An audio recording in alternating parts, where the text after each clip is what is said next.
untuk Kementerian Agama harus mengambil sikap tegas. Kalau mereka itu sudah sertifikasi, putus sertifikasinya sampai mereka bisa baca Al-Quran, ya. Dan kalau mereka belum sertifikasi, jangan diperbolehkan ikut sertifikasi sebelum mereka bisa baca Al-Quran.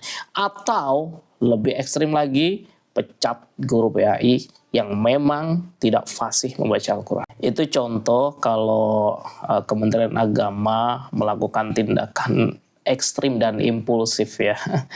Jadi gini teman-teman, ya memang itu fakta ya, karena itu sudah diberitakan oleh media mainstream, yaitu detik.com dan lain-lain.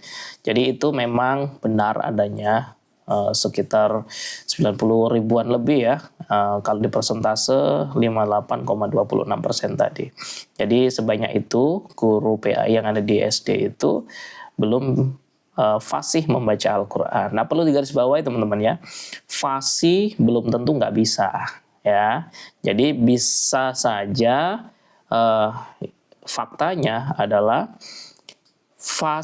bisa membaca Al-Quran, tapi memang untuk pelafalannya ya, pelafalan Al-Quran atau makharijul hurufnya itu masih belum benar atau belum maksimal.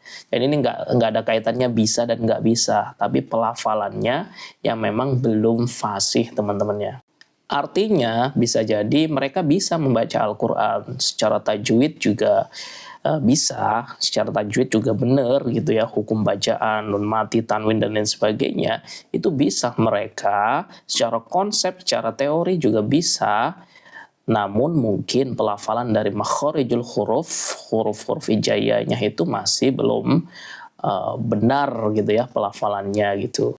Nah, ini Kementerian Agama harus segera melakukan tindakan strategis ya, seperti yang pertama, ketika calon mahasiswa itu masuk di perguruan tinggi dan mengambil prodi pendidikan agama Islam, nah ini masuknya itu diperketat ya, seleksinya diperketat. Yang paling penting di situ adalah ada tes baca Quran gitu ya, bukan hanya sekedar bisa tapi juga fasih gitu. Karena apa? Karena Quran itu menjadi satu fondasi, satu sumber utama pelajaran agama Islam ya. Jadi jangan sampai guru itu memang nggak bisa dan nggak fasih baca Al-Quran. Terus gimana nanti kalau ada materi terkait dengan Al-Quran, terkait dengan pembacaan Al-Quran. Nah ini kalau gurunya nggak fasih, otomatis siswa yang diajar itu tidak kurang sesuai nanti untuk pelafalan makharijul hurufnya. Yang kedua, ini untuk rekrutmen ASN ya di bawah Kementerian Agama ya, di bawah Kementerian Agama itu juga harus ada tes membaca Al-Quran ya.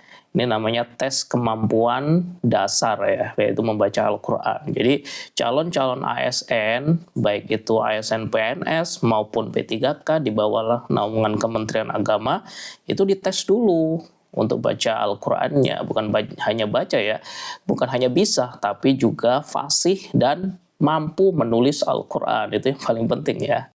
Agar guru-guru yang ada di bawah Kementerian Agama itu terdistribusi secara baik ya kompetensinya, jadi tersaring gitu teman-teman. Jadi guru yang siap ditempatkan di SD atau MI negeri atau SDN dan lain sebagainya ya, itu bisa memiliki kompetensi dalam membaca Al-Quran.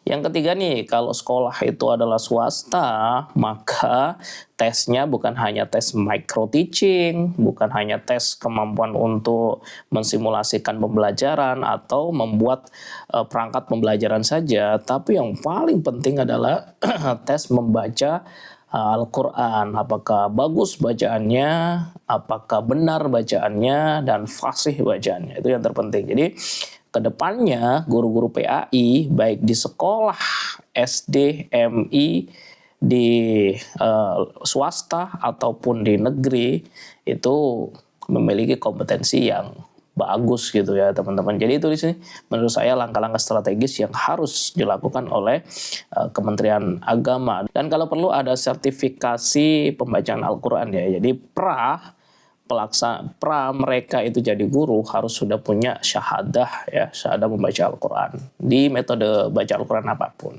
Itu sih menurut saya.